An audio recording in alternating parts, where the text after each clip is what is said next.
kemampuannya untuk menarik diri impulsivitas dalam tingkah laku yang tidak sepantasnya.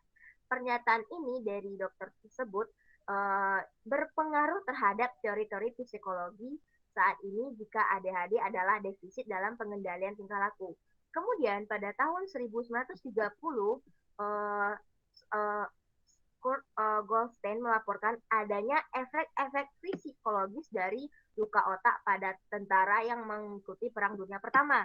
Nah, Goldstein ini mengobservasi jika karakteristik dari psikologis seperti tingkah laku yang diorganisir hiperaktivitas, penyertaan atau kecenderungan untuk mengulang sebuah tingkah laku lagi dan lagi, serta respon terpaksa terhadap stimulus. Nah, penemuan tulisan ini memberikan pandangan untuk Hans dan Albert pada tahun 1130 hingga 1140. Mereka menemukan jika anak-anak yang memiliki gangguan otak, ia melihat sesuatu seperti adanya background, seperti adanya garis-garis yang selanjutnya anak-anak itu mulai terdistract dengan hal lain. Hal ini dinamakan dengan Strauss syndrome. Figur dan background yang dikatakan oleh Strauss dan Werner tadi digunakan Cruikshank dan rekan-rekannya untuk mendemonstrasikan bahwa anak-anak tanpa retardasi mental dapat menunjukkan hiperaktivitas serta perilaku mudah distrak. Nah, semenjak saat itu para ahli menemukan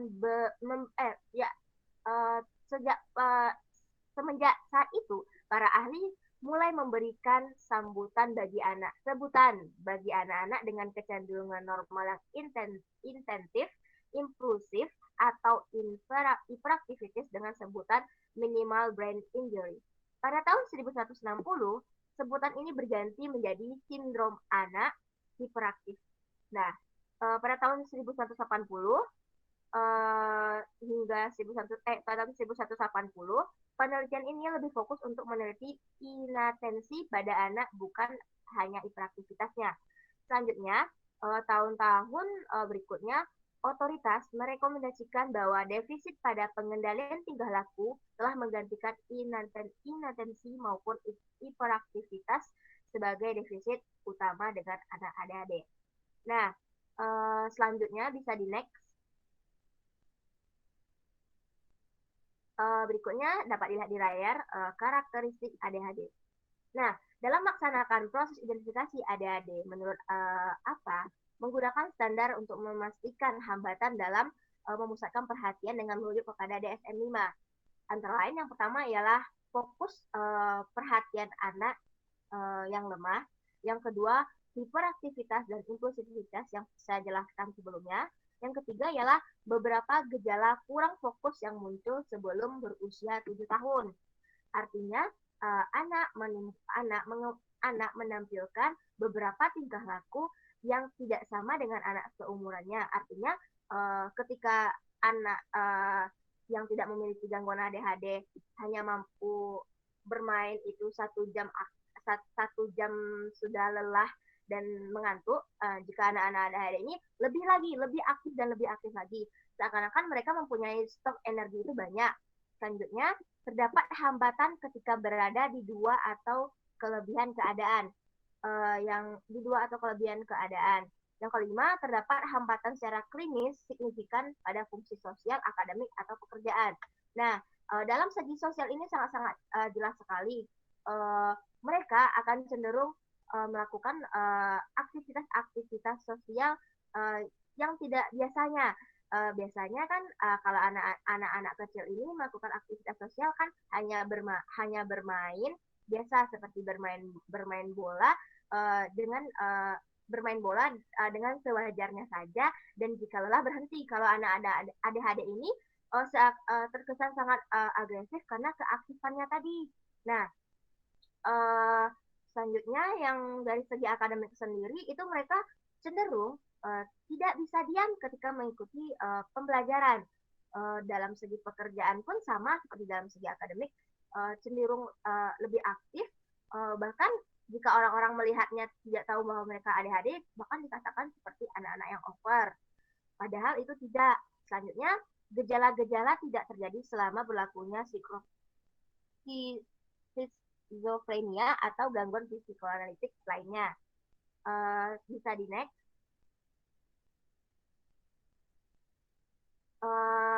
Etologi ADHD. Nah, pada bagian ketiga ini, meskipun hingga saat ini masih belum ditemukan etiologi utama dari ADHD ini, namun beberapa penemuan berikut bisa dijadikan referensi untuk menentukan mengapa individu mengalami ADHD. Nah, tentu teman-teman yang sebelumnya tidak ada background yang membahas tentang anak-anak berkebutuhan khusus, mungkin menanyakan apa sih etiologi dari ADHD ini sendiri? Nah, yang pertama ialah faktor hereditas. Nah, mohon maaf sebelumnya. Yang pertama ialah faktor internal. Nah, faktor internal ini terbagi atas pertama yaitu hereditas. Nah, dalam beberapa dekade terakhir, penelitian menemukan bahwa heritabilitas penyumbang transmisi gen ADHD dalam keluarga. Di sana disebutkan bahwasanya hereditas itu lebih besar. Nah, beragam studi penelitian yang dijalankan oleh ahli di Australia, Swedia, Inggris Raya, dan beberapa wilayah Amerika Serikat sejak tahun 1973 hingga 2004 menunjukkan adanya korelasi 0,7 menunjukkan bahwa gen sangat penting dalam inisiasi ADHD. Kerabat angkat dari pengidap gangguan ini akan lebih sedikit berisiko dibandingkan kerabat biologis. Artinya kerabat biologis ialah ayahnya, ibunya, dan adik-adiknya, serta ayahnya, ibunya, adik, dan kakaknya. Nah, berikutnya yaitu faktor neurobiologis.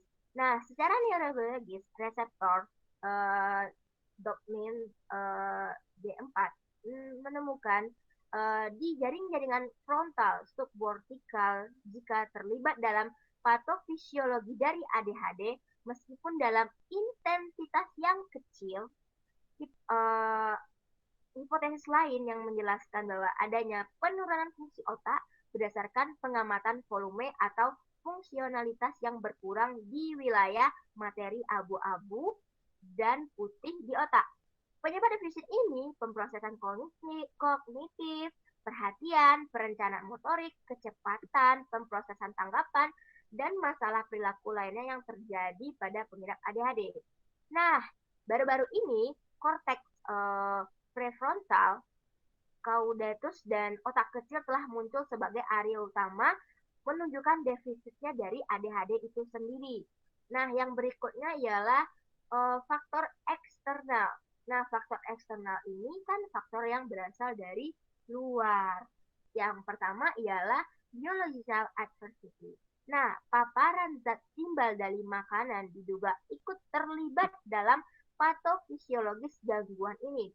Meskipun anak ADHD terpapar tidak menunjukkan gejala ADHD. Beberapa penelitian menunjukkan bahwa komplikasi kehamilan dan persalinan juga meningkatkan resiko ADHD, seperti toksemia atau yang disebut dengan eklamsia, kesehatan ibu yang buruk, usia ibu yang belum matang, usia janin, durasi persalinan, vital distress, dan pendarahan antepartum.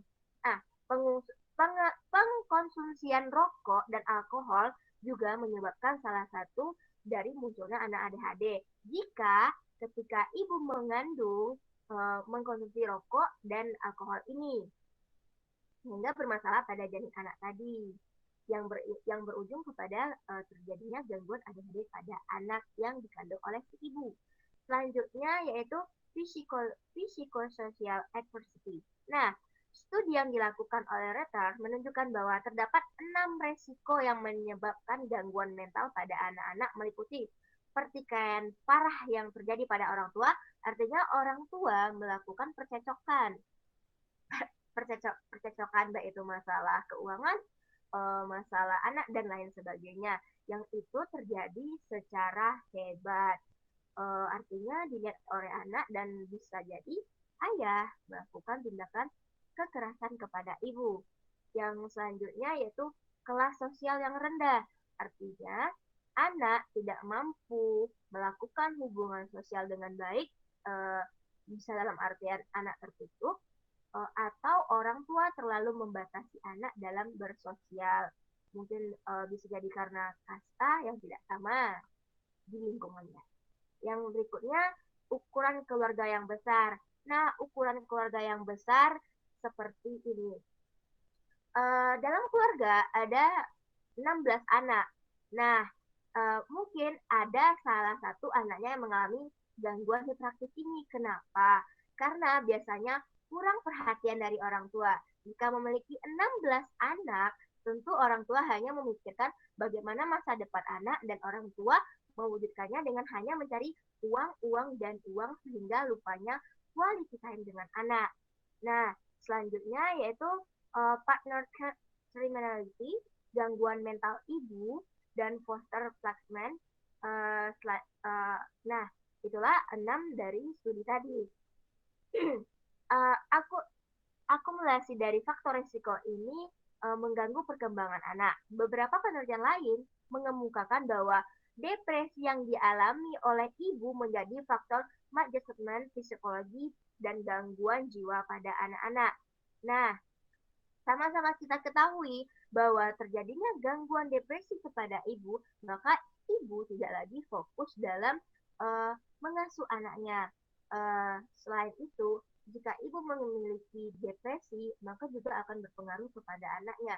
Artinya, anak tidak lagi dididik atau diperhatikan dengan baik, sehingga mereka melakukan atau bertindak sesuai dengan keputusannya sendiri tanpa adanya campur tangan dari si ibu.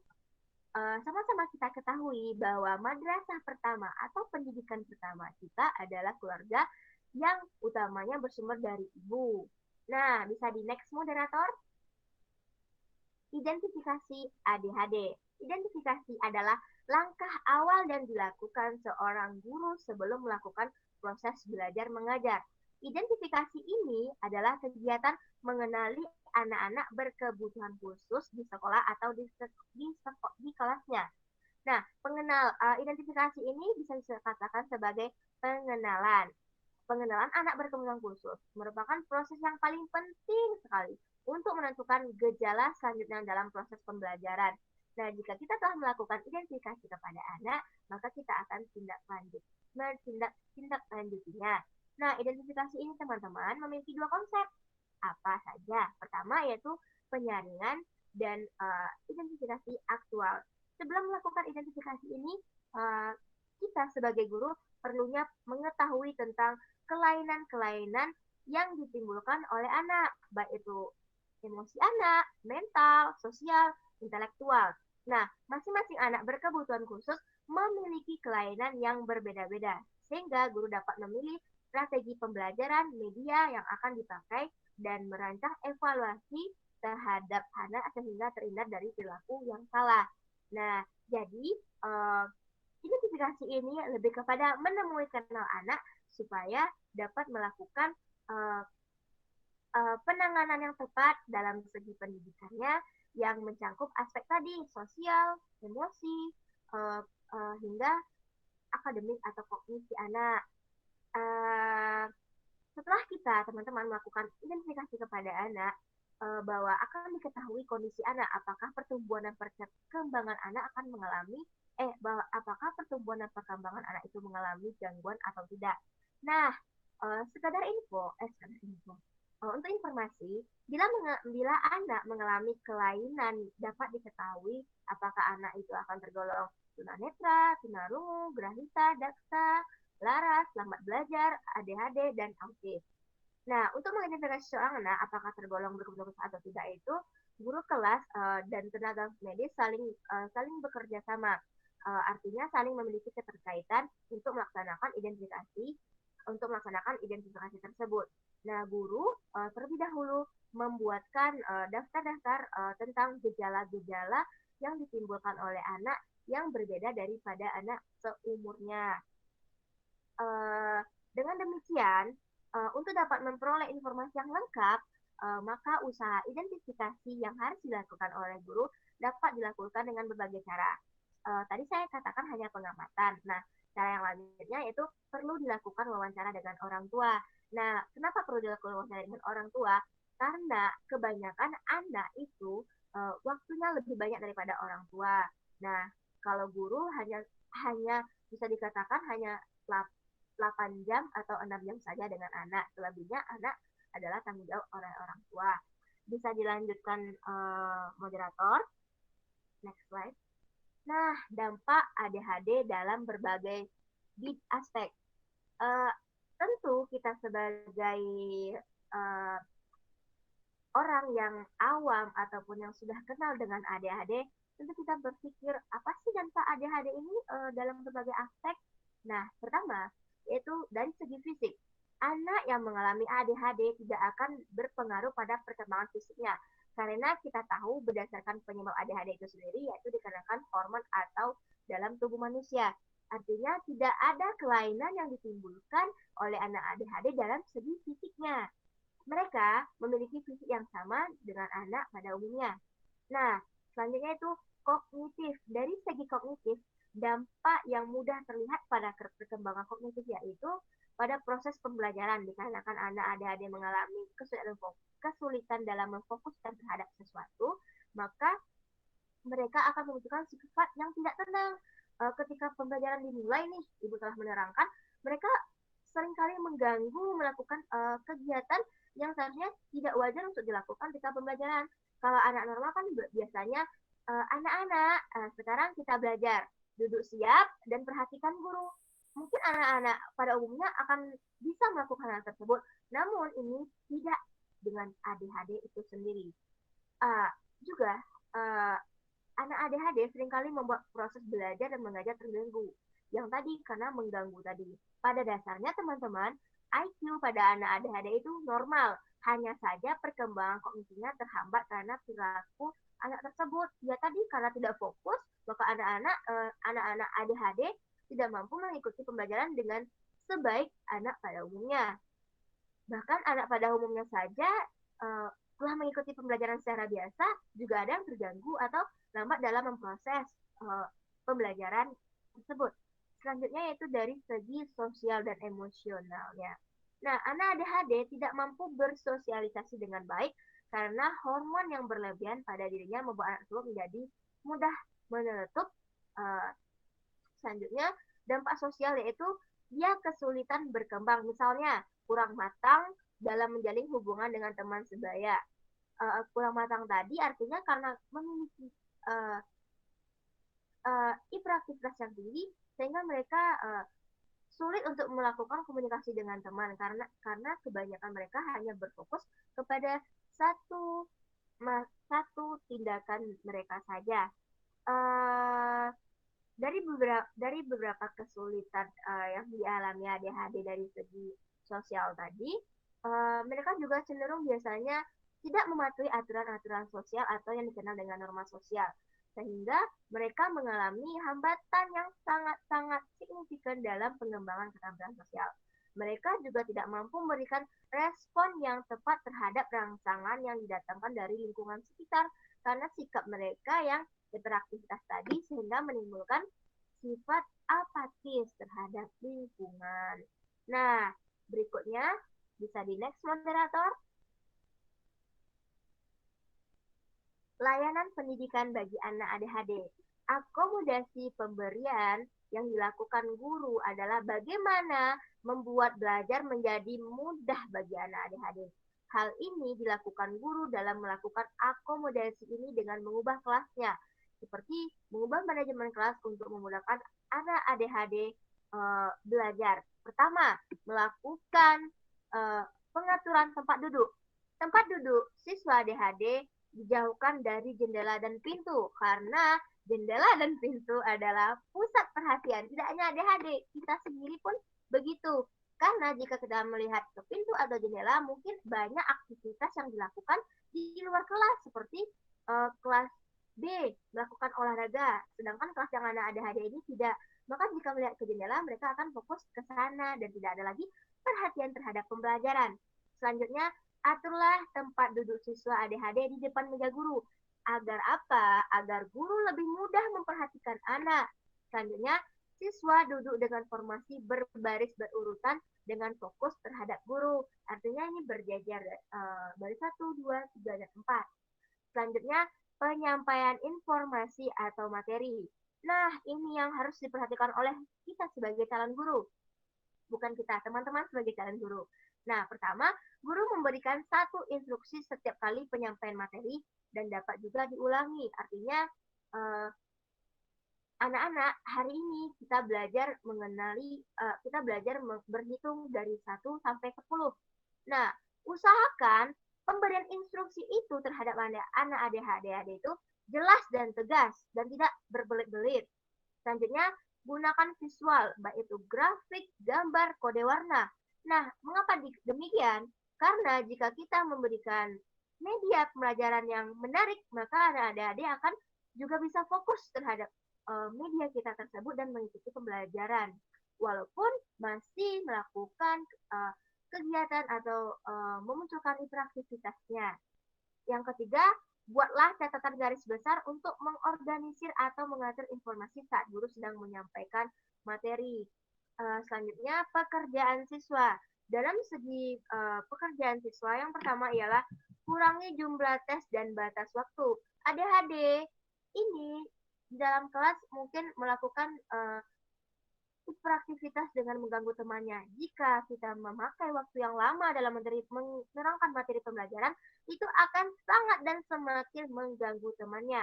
Nah, seharusnya guru harus membatasi waktu secara ketat kepada anak ADHD untuk mengerjakan tugasnya. Selanjutnya, guru harus menerima setiap pekerjaan siswa ADHD meskipun terlambat dan guru harus memberikan nilai terpisah untuk setiap tugas. Nah, jika kita telah memberikan batas waktu kepada anak ADHD namun mereka masih saja terlambat, itu tidak apa-apa, namun dipisahkan dengan teman-teman lainnya.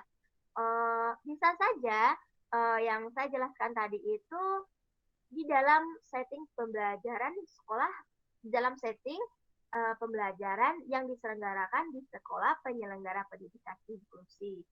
Nah, selanjutnya, instruksi atau petunjuk yang dilakukan guru adalah suatu teknik mengajar dari guru kepada siswa ADHD. Nah, berikut ini merupakan teknik mengajar yang dapat dilakukan guru dalam membantu siswa ADHD. Yang pertama ialah memulai pembelajaran, guru memberikan kode atau bunyi yang jelas, misalnya bel atau lonceng seperti penanda bahwa pelajaran akan dimulai. Nah, jika guru memberikan tugas, maka guru menyuruh 3 siswa untuk mengulangi atau mengatakan kembali apa tugas tersebut, artinya meminta pengulangan. Sehingga juga melatih kefokusan anak ADHD tadi. Selanjutnya, intervensi. Nah, intervensi dilakukan guru adalah bagaimana cara guru menangani perilaku yang mengganggu konsentrasi atau mengalih perhatian siswa lain.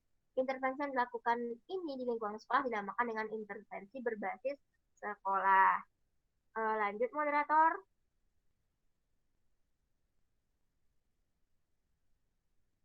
Nah, intervensi berbasis sekolah ini apa saja sih kelompok?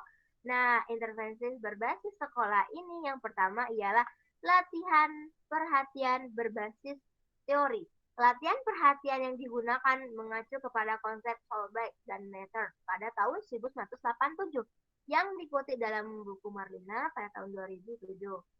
Nah, menyatakan bahwa ada 5 subtipe perhatian, yaitu memfokuskan perhatian, memperhatikan perhatian, memilih perhatian, mengganti perhatian, dan membagi perhatian.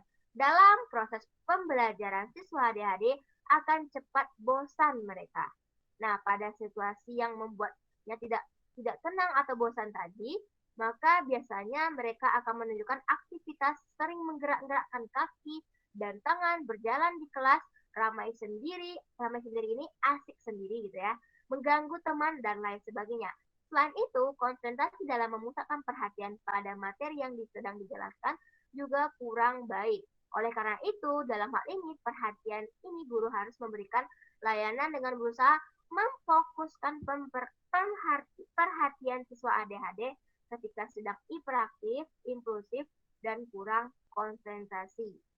Nah, selanjutnya keterampilan sosial. Siswa ADHD umumnya memiliki masalah dengan teman sebayanya yang disebabkan karena hiperaktivitas yang mereka alami.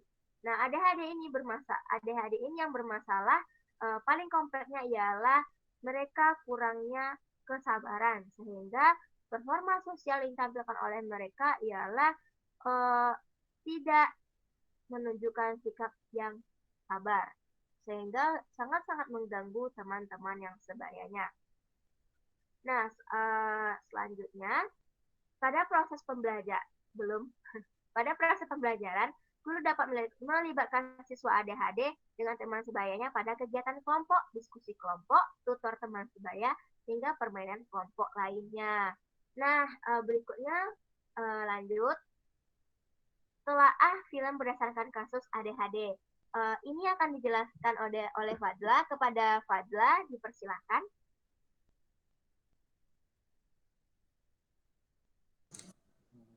Oke, terima kasih kepada Rehan yang telah menjelaskan materi-materi sebelumnya.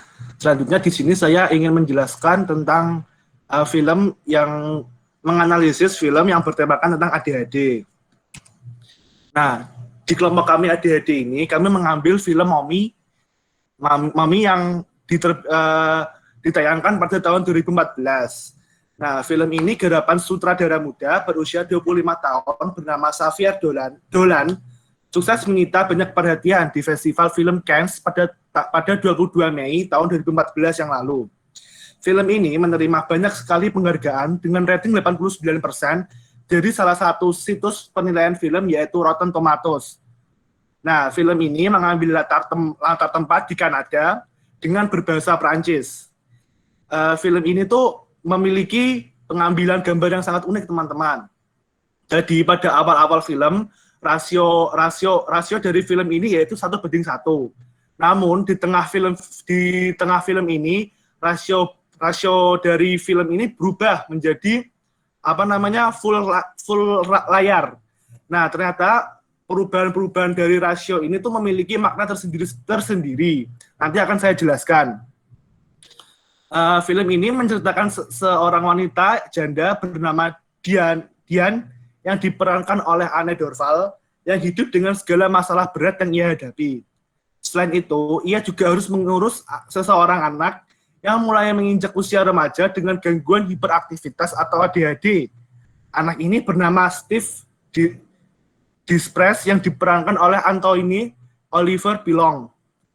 Film ini memiliki aura yang sangat emosional bagi penikmatnya karena dengan keahlian aktor memainkan perannya, kita bisa merasakan bagaimana jika kita menjadi seorang Diane atau menjadi Steve.